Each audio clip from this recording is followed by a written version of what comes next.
في البدء كان الكلمة والكلمة كان عند الله وكان الكلمة الله.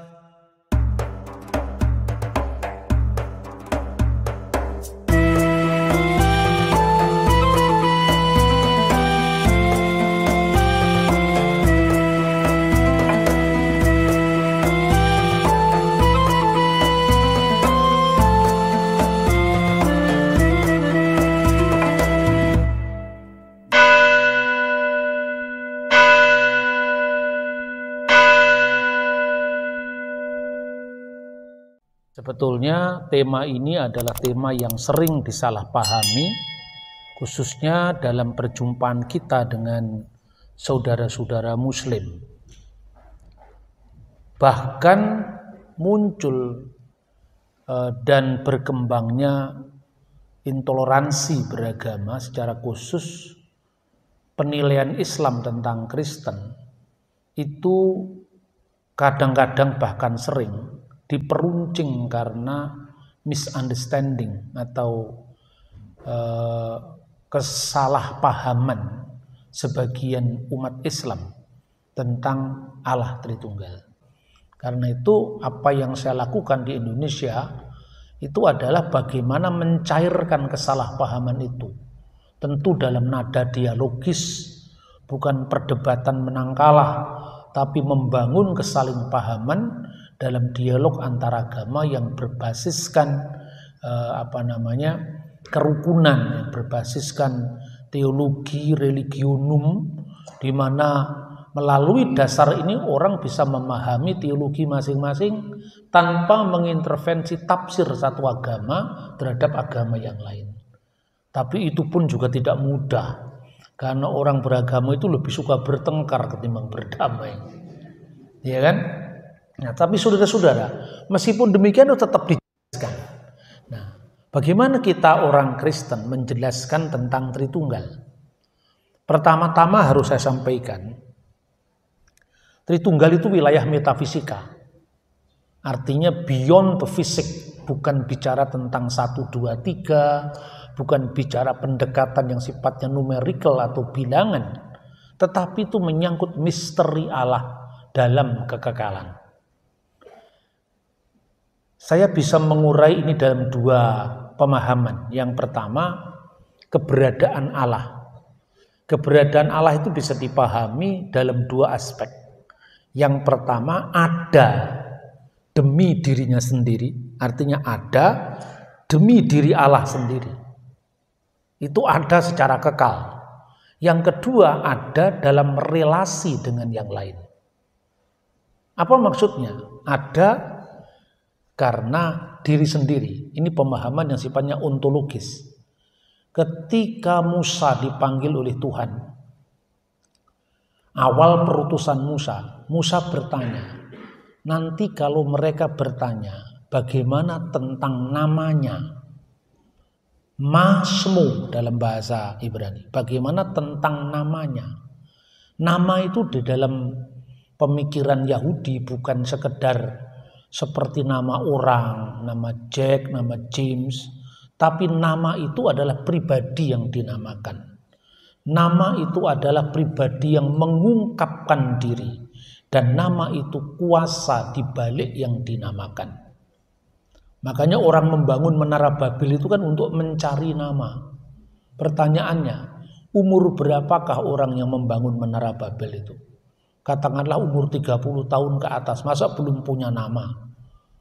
Kok harus mencari nama? Jadi nama di sini bukan sekedar julukan, tapi identitas, kemasyhuran. Dalam konteks seperti itulah Musa bertanya bagaimana tentang namanya. Lalu jawaban Tuhan apa? Asyar Aku ada yang aku ada. Inilah ada secara ontologis. Ada demi dirinya sendiri. Dalam kekekalan Tuhan yang seperti ini tidak butuh kata Maha Esa. Karena Tuhan sendiri waktu itu belum ada ciptaan, belum ada malaikat, belum ada langit dan bumi. Terus Tuhan dengan siapa? dengan dirinya sendiri. Ngapain Tuhan itu? Dalam kekekalan ini loh, ya kan? Maka ketika orang mengatakan Tuhan itu esa, Tuhan itu tidak penting itu. Kalau sekedar mengatakan Tuhan esa, setan juga tahu kalau itu, ya kan? Misteri inilah yang mau diungkap dalam Allah Tritunggal. Maka ada yang pertama diungkapkan Ehyeh, Asyar, Ehyeh. Ehyeh itu dari kata hayah bahasa Ibrani. Artinya ada. Ehyeh artinya aku ada. Yang Asyar, aku ada. Dalam doa Yahudi yang namanya Adon Olam, Tuhan yang maha kekal. Yang kemudian sebagai orang Yahudi, Yohanes mengutip doa ini dalam Wahyu Yohanes di Pulau Patmos, Wahyu pasal 1 ayat 8. Nama itu diartikan yang ada, yang sudah ada, dan yang akan datang, yang maha kuasa. Ini dalam teks bahasa aslinya, maksudnya doa Yahudi itu. Kalau Yohanes menulisnya dalam bahasa Yunani Koine, itu adalah Vehu hayah, Vehu huweh, Vehu yihye batif arah. Dia yang ada, yang sudah ada, yang seterusnya ada, yang maha kuasa. Inilah doa Yahudi. Nah, dalam konteks seperti itulah Tuhan dalam misterinya yang kekal. Kita renungi umat beriman. Kenapa Tuhan itu akhirnya kita simpulkan Trinitas. Jadi Trinitas itu bukan soal anak Allah terus kemudian kalau Tuhan beranak siapa ibunya, itu kan primitif sekali. Pertanyaan semacam itu kan pertanyaan setelah adanya manusia kan. Setelahnya ciptaan, ya Tuhan itu esa. Nah, kan adanya esa itu kan satu artinya kan. Esa itu kan bahasa Austronesia kuno. Bahasa Tagalog sampai Rote sama itu. Esa itu artinya satu. Esa itu asa, dua, tatlu, empat, lima, anim itu bahasa Tagalog. Adanya satu. Itu kan karena ada yang lain, dua. Mana mungkin kita ngomong satu kalau gak ada dua, tiga, empat, lima. Nah ya kan, adanya aku itu kan karena sudah ada yang lain, karena ada engkau, maka ada pembeda aku dan engkau. Lebih dari dua, aku, engkau dan dia. Lebih banyak lagi aku, dia, mereka, kalian. Itu semua sudah ada yang lain. Nah pertanyaannya, ketika Tuhan belum ada yang lain, dia satu-satunya yang ada, maka kata esa itu tidak penting. Kalau mengatakan Tuhan itu esa, itu penting karena komitmen. Maka kita menyebut Tuhan esa itu Tuhan yang ada dalam relasinya dengan yang lain. Makanya ketika Tuhan memberikan 10 perintah yang dinamakan Asyeret Hadivarim, 10 perintah Allah di Sinai, baru Tuhan mengatakan apa? Pertama, menunjukkan siapa dirinya yang telah menolong umatnya. Anoki Adonai Eloheka Asher Husetika Me'aret Misrayim Mibet Avadim. Aku inilah Adonai, Tuhan Allah sembahanmu yang membawa engkau keluar dari tanah Mesir, dari tempat perbudakan. Di sini ada Allah mendeklar apa yang sudah dilakukan kepada umatnya Israel. Lalu sekarang apa komitmenmu terhadap Tuhan yang telah menolongmu? Apa komitmenmu terhadap Tuhan yang telah menyelamatkanmu? Lo yihye leha Elohim akhirim alpanai. Jangan ada ilah lain di hadapan hadiratku. Ini komitmen. Kamu tidak boleh menduakan Tuhan, itu komitmen. Sebelum adanya ciptaan, Tuhan tidak butuh kata asa. Baru hukum ini harus kamu ajarkan kepada anak-anakmu ketika engkau bangun, ketika engkau menjelang tidur, ketika engkau dalam bepergian.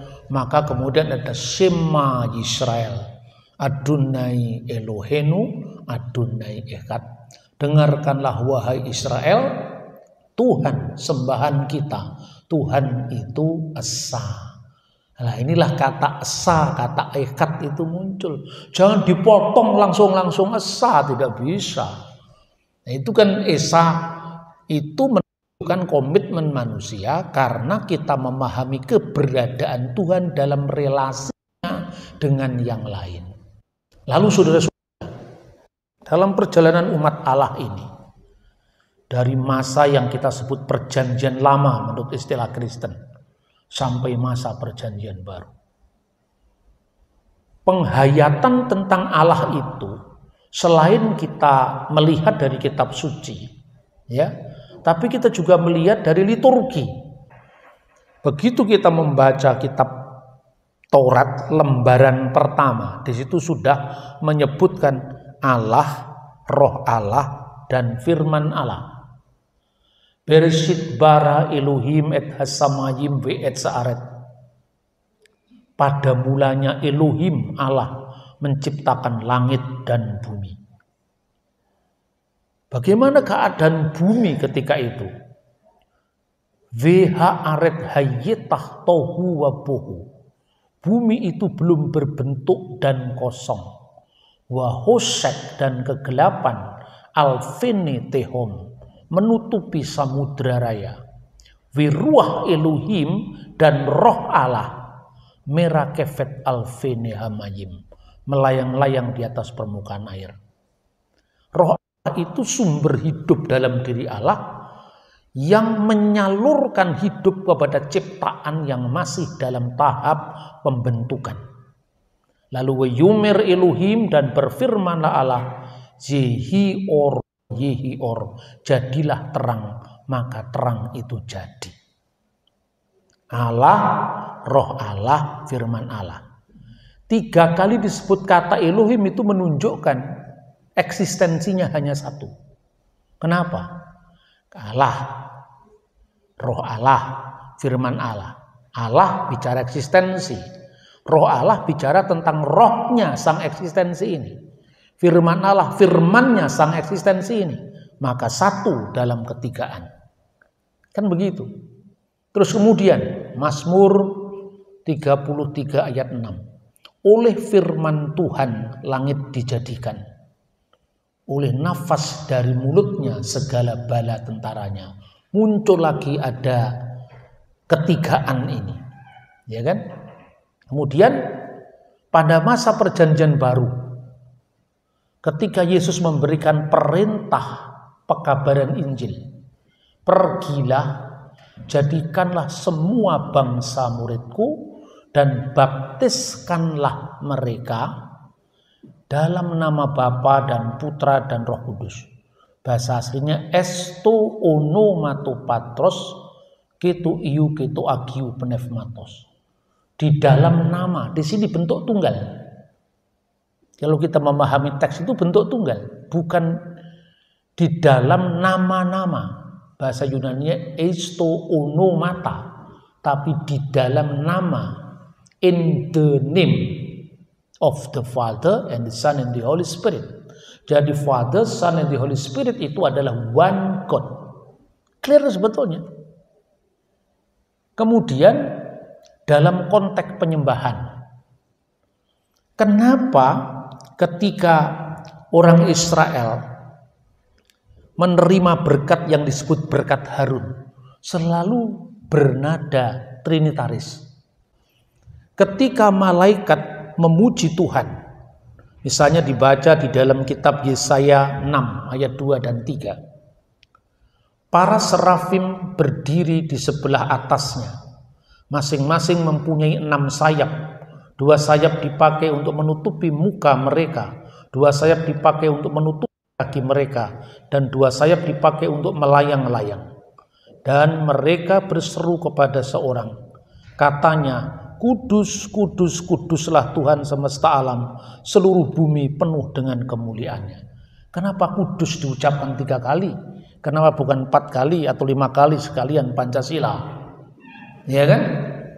Apakah ini kebetulan? Gereja menghayati itu bukan kebetulan. Kemudian ketika wahyu Yohanes disampaikan di Pulau Patmos, dalam penglihatan Yohanes dan 4 makhluk itu masing-masing bersayap 6 sekelilingnya dan di sebelah dalamnya penuh dengan mata penuh, dan dengan tidak berhenti-hentinya mereka berseru siang malam, Kudus, kudus, kuduslah Tuhan Allah yang Maha Kuasa, yang sudah ada, yang ada, dan yang akan datang. Jadi 3 yang disebut kudus, kudus, kudus tadi berkaitan dengan yang ada, yang sudah ada, dan yang akan datang. Itulah pengertian dari nama Tuhan yang dibaca Yod He Vav He Tetragramaton. Orang Yahudi tidak berani baca itu sampai sekarang. Yang membaca Yahweh itu orang Kristen karena tradisi akademis, ya kan? Mereka membaca Adonai, mereka membaca Hashem, nama di atas segala nama. Nah, pada saat liturgi, ya, kita bisa salam trinitaris disebutkan di dalam 2 Korintus pasal 13 ayat 14. Ayat 13. Kasih karunia Tuhan Yesus Kristus dan kasih Allah dan persekutuan Roh Kudus menyertai kamu sekalian. Kenapa harus 3 juga? Kalau bagi logika orang saksi Yehova, ini kalau Petrus, Yohanes, dan Paulus berbaris 3 apa itu Tritunggal? Nah, itu karena pikirannya tidak terlalu cerdas. Ya 3-nya manusia baris kan tidak sama dengan kalau orang bicara tentang misteri Tuhan kan. Nah, lalu pertanyaannya sekarang, kenapa harus dihayati dengan Trinitas? Trinitas itu penghayatan tertinggi yang Tuhan pimpin kepada gerejanya lewat pengalaman iman yang meneguhkan iman mereka sehingga mereka bertahan melewati penganiayaan. Mereka lebih baik mati ketimbang menyangkal Tuhannya. Ketika Polikarpus uskup Smyrna, muridnya Rasul Yohanes, wafat, dia disiksa dan dinaikkan ke api untuk dibakar. Dia dikatakan sama wakil dari Prokuma, sangkalah Yesus itu, apa sulitnya kamu membakar dupa di depan patung kaisar? Apa sulitnya? Bekerja samalah dengan kami. Itu orang yang menangkap Polikarpus.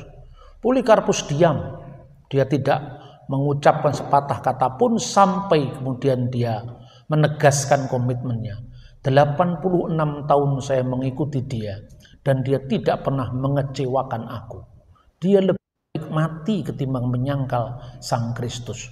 Lalu ketika dia dibakar itu, dia mengucapkan himne kepada Allah Tritunggal. Waktu itu belum disebut Tritunggal. Lah orang sebutannya dipersoalkan, isinya gagal paham. Relasi antara Bapa, Putra, dan Roh Kudus yang disebutkan dalam teks baptisan Tuhan Yesus tadi, atau Allah firman-Nya dan rohnya itu seperti apa? Baru kira-kira tahun 180-an, ini judulnya loh, 180 itu judulnya. Itu muncul untuk pertama kali kata triados. Dari siapa? Dari Mar Theophilus al-Antaki, Alkitis Theophilus dari Antioquia, Santo Theophilus dari Antioquia. Dia menulis dalam bukunya itu kira-kira seperti ini. Triados, Hotheos, Triados, Tritunggal yaitu Allah. Keho logos auto, ketis supias auto. Allah dan firman-Nya dan logosnya dan roh kebijaksanaannya. Katanya di sini menunjuk kepada Dia yang satu. Saya, subjek, pikiran sayanya kan tetap menunjuk kepada yang satu. Roh saya menunjuk kepada yang satu. Kata auto di sini menunjuk kepada bukan subjek lebih dari satu. Maka dikatakan tis supias auto dan kebijaksanaannya. Berarti roh kebijaksanaannya Allah. Logos auto berarti logosnya Allah. Ini berarti ada kesatuan di dalam ketigaan tadi. Kemudian kenapa harus ada katanya di situ? Katanya di situ menunjuk pada kesatuan. Lalu apa formulasinya seperti apa? Lewat bimbingan Roh Kudus, gereja sepanjang abad kemudian menggumuli panggilan itu, menggumuli pengalaman itu mau diformulasikan seperti apa supaya menjadi pedoman bagi umat, supaya umat tidak bingung, kan begitu. Rumus itu dasarnya apa? Dasarnya pengalaman yang mendahului perumusan. Pengalaman kan ada dulu. Polikarpus berani mati memuja Tritunggal. Paulus mengucapkan salam berkat demi Tritunggal. Yesus membaptis demi nama Bapa, Putra, dan Roh Kudus, yang adalah satu nama tadi, berarti 3 dalam 1. Lalu satunya itu satu apa? 3-nya 3 apa? Baru dicarikan istilahnya gitu loh. Nah, contohnya gereja-gereja berbahasa Yunani pertama kali menggumuli 1 dalam apa, 3 dalam apa. Lalu dia menemukan kata hipostasis dalam Alkitab. Ini mari kita baca di dalam surat Ibrani pasal 1 ayat 3. Ia adalah cahaya kemuliaan Allah dan gambar wujud Allah, dan menopang segala yang ada dengan firman-Nya yang penuh kekuasaan. Kata yang diterjemahkan dan gambar dari wujud Allah itu adalah karaktertis hipostasis auto. Di situ digunakan kata hipostasis. Dalam Alkitab terjemahan bahasa Inggris kadang-kadang diterjemahkan his persona, his person, personanya. Kemudian kata ini dicari maknanya apa. Lalu ditemukan lagi satu kata. Kata ini jarang sekali di dalam Perjanjian Baru muncul, yaitu kata ada. Keberadaannya 1, 3-nya dalam hal apa gitu loh kira-kira. Keberadaannya misalnya ada satu kata yaitu ousia. Tapi kata ousia itu maknanya ada, lebih rujuk kepada pokoknya yang ada. Maka contohnya misalnya anak yang hilang. Ada 2 orang anak, satunya anak yang hilang tadi, kemudian meminta properti dari orang tuanya. Properti di situ bahasa Yunaninya ousion, jadi keberadaan. Maka ini kalau soal bahasa ya, bicara kenapa orang kaya di Indonesia disebut orang berada, ya kan? Mendingan bahasa Inggris orang kaya disebut the have.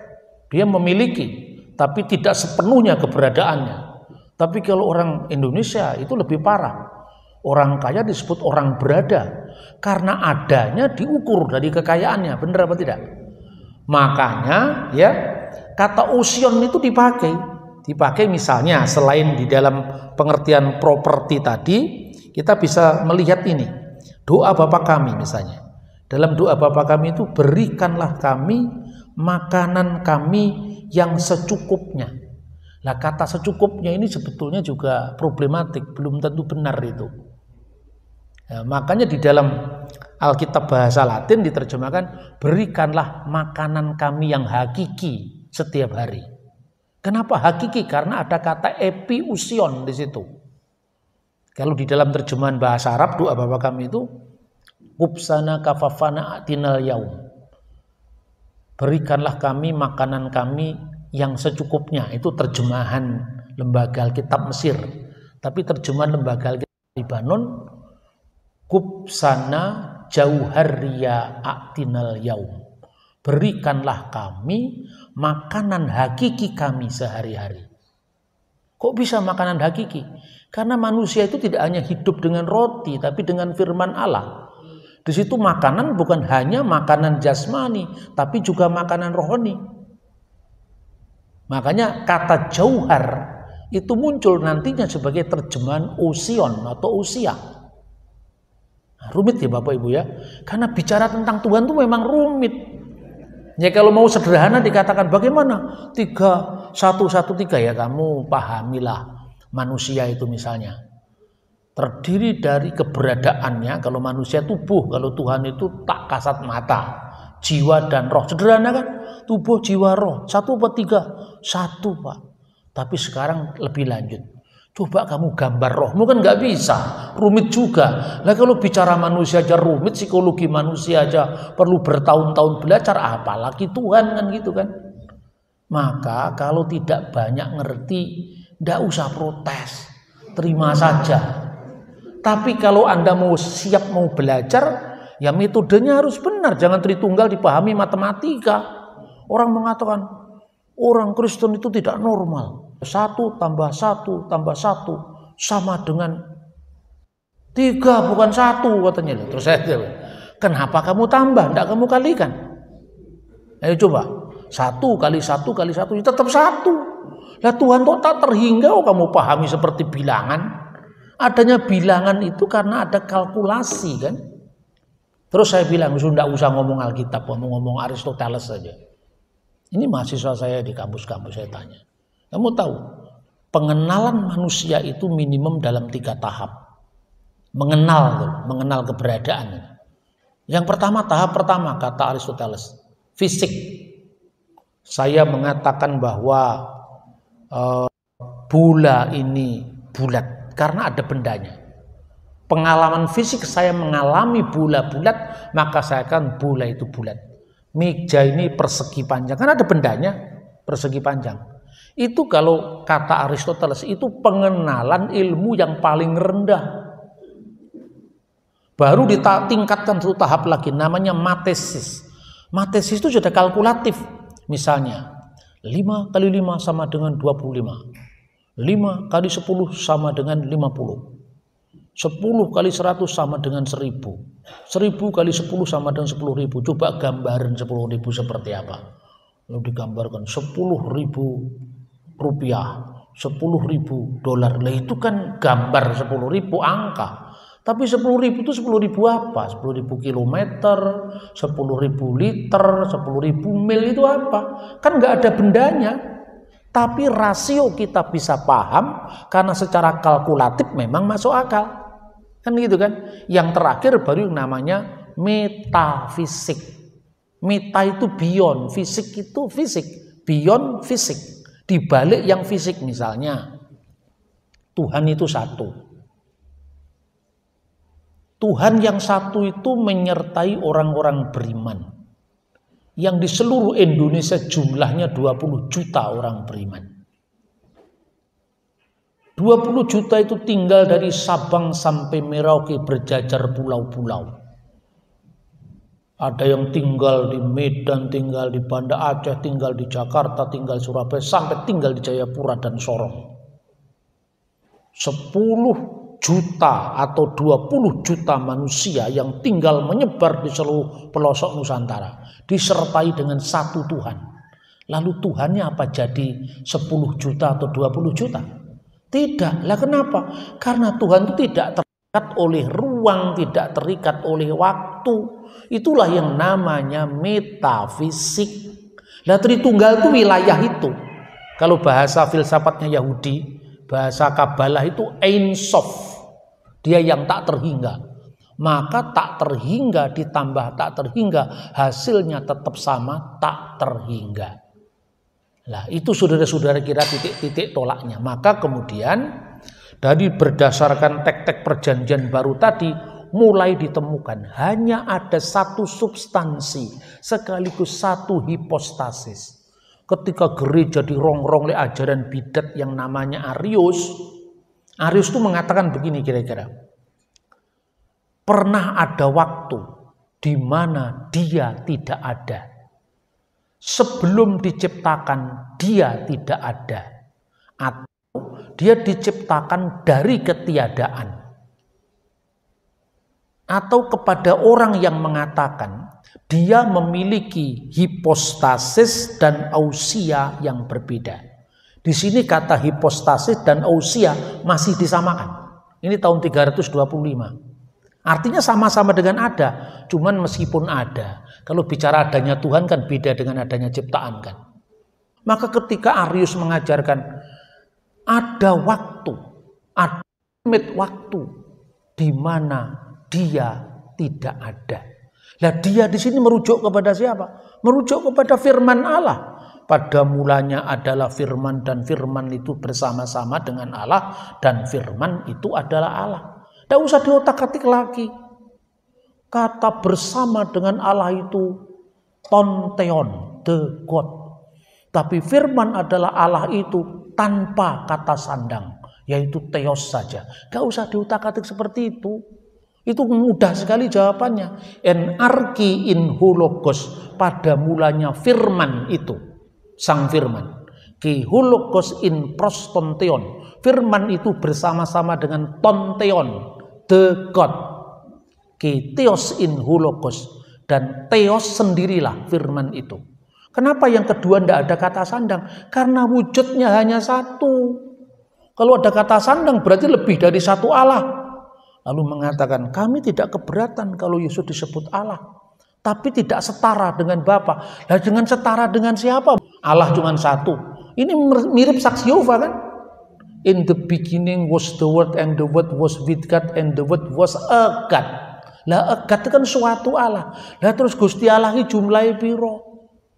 Tuhan itu jumlahnya berapa? Satu. Lah kalau satu kamu sebut suatu Allah, berarti lebih dari satu Allah. Ada Allah yang junior, ada Allah yang senior, ada Allah yang tinggi, ada Allah yang lebih rendah.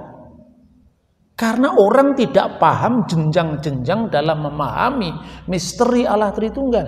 Pertama, mengacaukan antara Tritunggal ontologis dengan Tritunggal ekonomis. Ini istilah-istilah yang bagi bapak-bapak gereja makanan sehari-hari, jangan lebih pintar dari bapak gereja.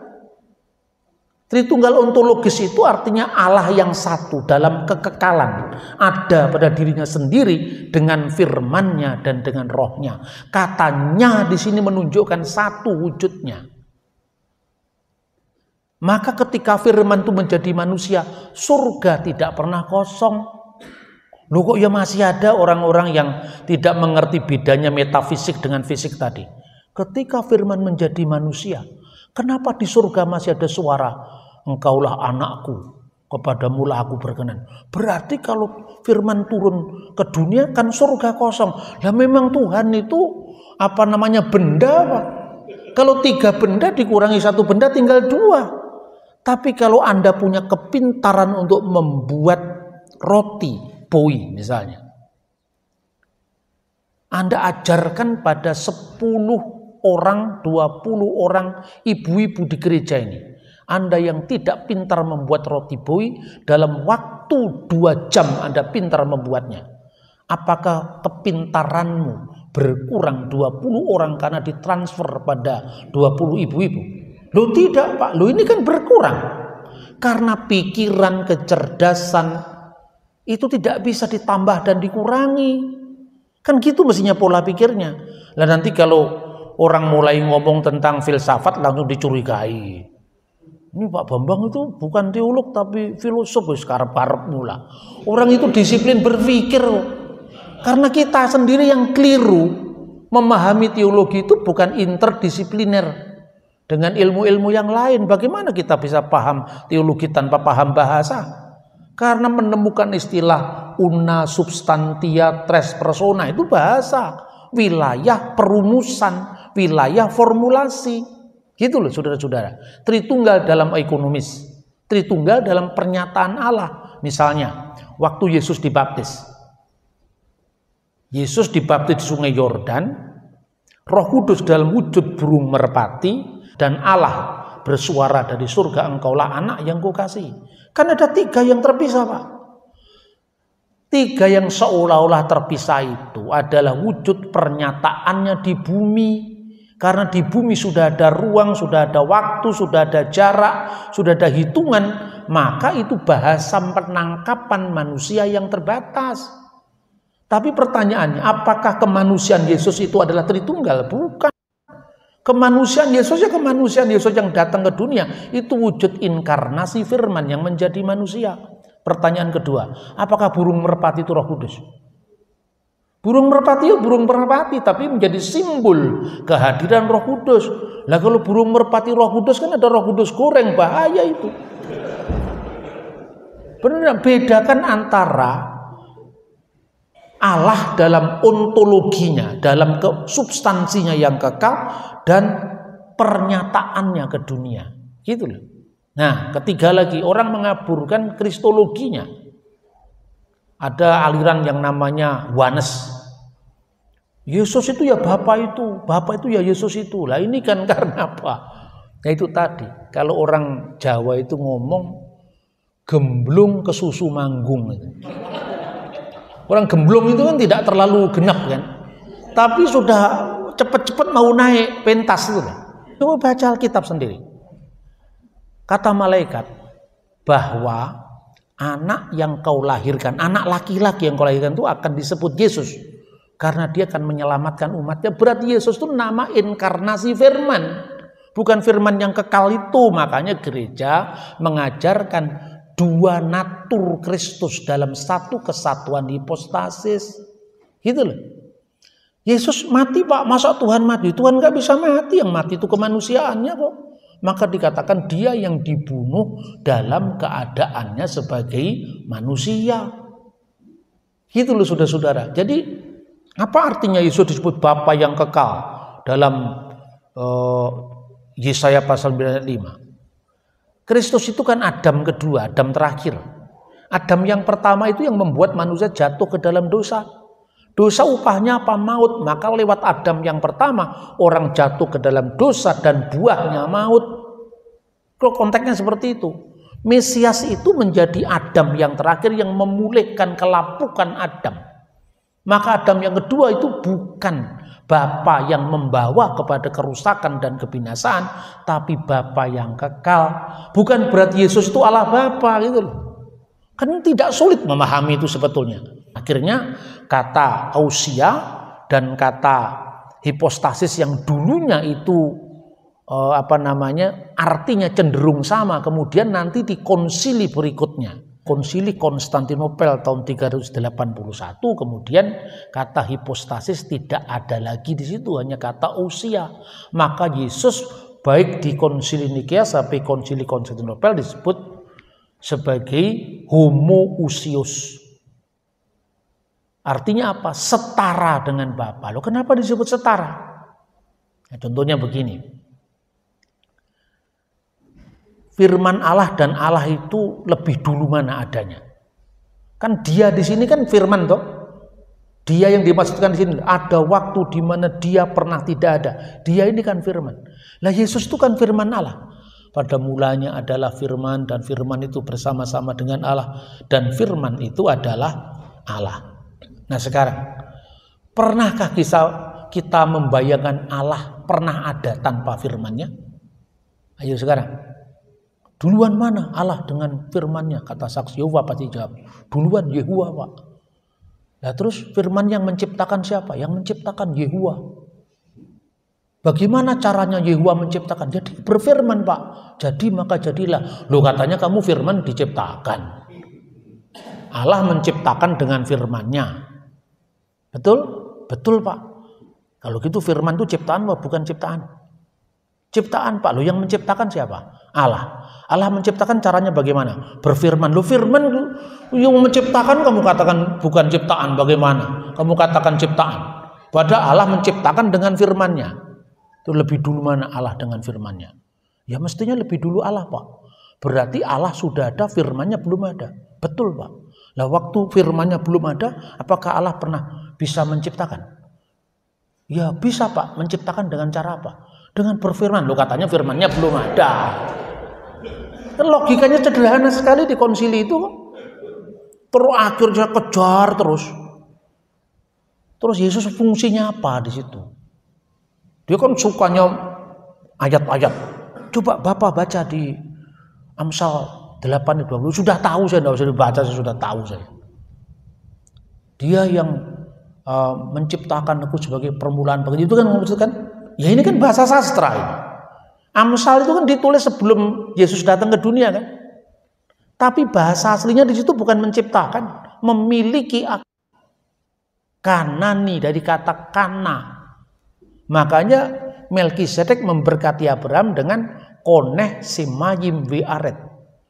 Pencipta langit dan bumi, aslinya itu pemilik langit dan bumi sebetulnya. Cuman dalam bahasa sehari-hari kata pemilik dengan pencipta itu dibedakan apa enggak? Gusti kang murbeng dumadi bahasa Jawa. Murbeng dumadi, murbo ing dumadi, yang mengawali segala sesuatu. Coba kalau diterjemahkan harafiah, Tuhan pengawal segala sesuatu. Memang pengawal presiden apa? Kan bahasa itu kan ada rasa bahasa, nggak bisa diterjemahkan harafiah. Maka jangan kamu otak-atik teks Alkitab dengan keterbatasan pikiranmu. Gini loh Pak, Tuhan itu ketika menciptakan dibantu oleh Yesus. Terus cara membantunya bagaimana? Wong dia ciptaan kok menurut kamu? Menciptakan itu apa artinya sih? Mengadakan dari tidak ada menjadi ada. Lah Yesus sendiri menurut imanmu pernah tidak ada karena diawali oleh waktu. Bagaimana seorang ciptaan membantu sang pencipta mengadakan dari tidak ada menjadi ada sementara dia pernah tidak ada? Coba mana yang tidak masuk akal? Gitu? Yesus itu ciptaan. Bagaimana ciptaan membantu sang pencipta? Kok Tuhan rendah sekali kamu rendahkan? Tuhan kok dibantu makhluknya? Tidak ada mustahil bagi Tuhan. Loh, kamu yang mustahil bagi otakmu, bukan bagi Tuhan. Jadi kalau sudah kepepet, tidak ada mustahil bagi Tuhan. Memang, tapi mustahil bagi otakmu. Gitu loh. Ini yang dimunculkan dalam konsili Nikea. Maka gereja menghadapi kelompok yang mengatakan pernah ada waktu di mana firman pernah tidak ada. Ya tidak mungkin kan firman pernah tidak ada. Firman selalu ada. Makanya yang ada, yang sudah ada, dan seterusnya ada, yang maha kuasa. Itu. Nah, kemudian saudara-saudara lewat pergulatan gereja yang panjang itu, akhirnya gereja memutuskan kanun al-iman. Konstitusi iman, pengakuan iman. Maka kalau pengakuan iman Nikea itu bunyinya begini: aku percaya akan satu Allah, Bapa yang maha kuasa, pencipta segala sesuatu yang kelihatan maupun yang tidak kelihatan. Itu teks aslinya. Kemudian ya, dan satu Tuhan yaitu Yesus Kristus, anaknya yang tunggal, yang lahir dari Bapa, yaitu dari ousia Bapa, dari keberadaan Bapa. Allah dari Allah, terang dari terang, Allah sejati dari Allah sejati, dilahirkan tidak diciptakan. Dilahirkan karena apa? Sebelum firman itu keluar dari wujud Allah, dia sudah ada dalam diri Allah. Lahirnya sebuah ide itu perlu ibu apa tidak? Perlu mama apa tidak? Makanya lahir dari Bapa. Jangan dipahami Tuhan tidak beranak dan tak diberanak. Kan sudah tahu kalau itu. Memang Tuhan tidak beranak secara fisik karena di sini sebelum segala abad. Ya kan? Kenapa dikatakan dilahirkan tidak diciptakan? Karena olehnya segala sesuatu diciptakan, yang di langit maupun yang di bumi.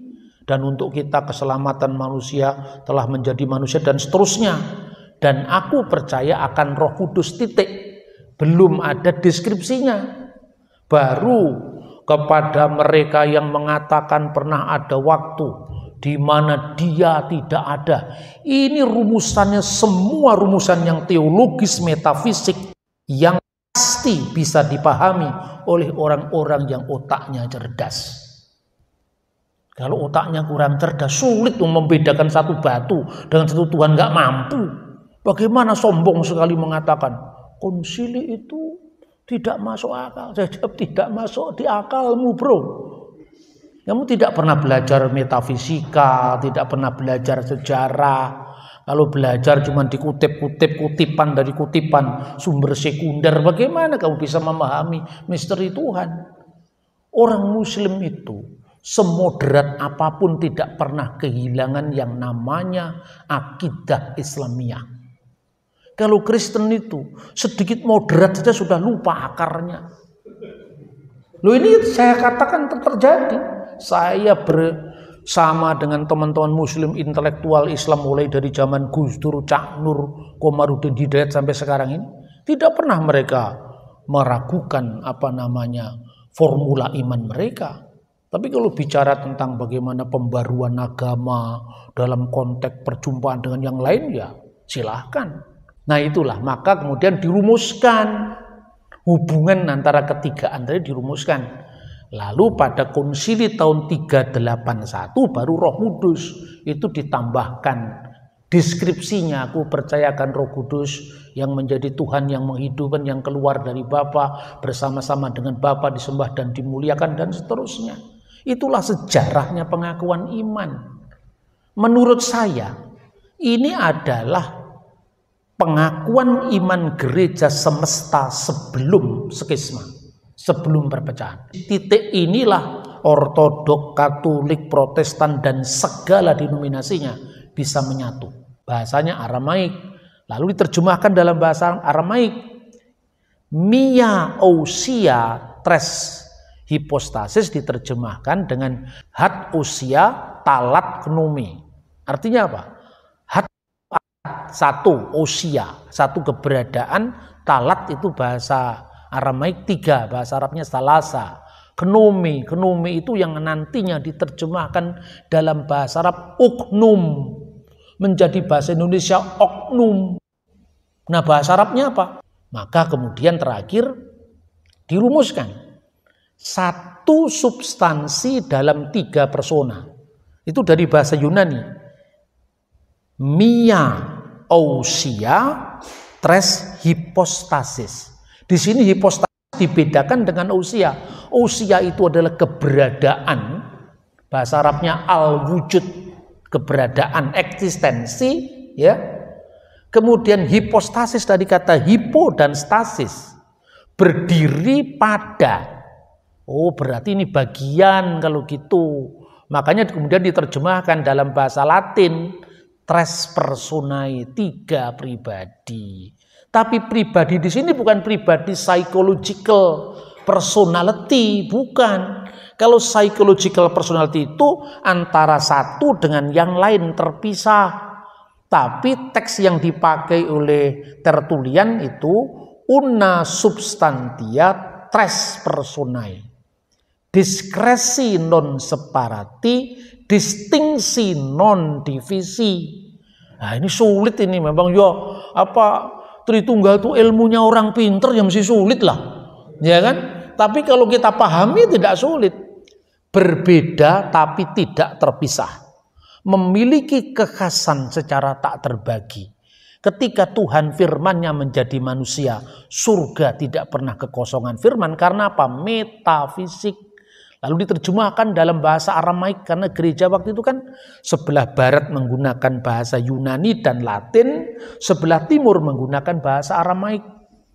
Makanya liturgi di gereja Syria Ortodok, Maronit, Syria Timur, wahid fi jauhar talata fi akonim. Akonim itu kata jamak dari uknum. Tapi dalam bahasa Arab maupun bahasa Aramaik, kata uknum tidak pernah dimaknai pribadi yang terpisah. Nih, kata uknum dalam bahasa Arab itu maknanya pribadi metafisik yang tidak terpisah satu sama lain. Pribadi yang terpisah secara psikologis itu bahasa Arabnya saksun. Makanya ada buku judulnya itu adalah Amidah Sab'ah fi Saksiyatil Masriyah. 7 pilar kepribadian Mesir. 7 pilar kepribadian saksiyah, kepribadian Mesir. Itu pribadi manusia biasa. Tapi kalau uknum tidak pernah dipakai untuk aku di sini, engkau di sana, nggak pernah dipakai itu. Satu dalam kesatuan ilahi, Bapa, Firman, dan Roh Kudus. Allah, firman-Nya, dan Roh-Nya tidak terpisah satu sama lain, tapi memiliki kekhasan masing-masing. Sebab kalau Bapa, Putra, dan Roh Kudus itu seperti satunya manusia, pikirnya, dan rohnya, Tuhan akan kesepian. Karena tidak ada kejamakan dalam dirinya. Nah, ilmu yang seperti ini biasanya diteruskan di atas jam 12:30 malam. Kalau sekarang saya sudahi dulu sampai di sini. Tuhan memberkati. Mari kita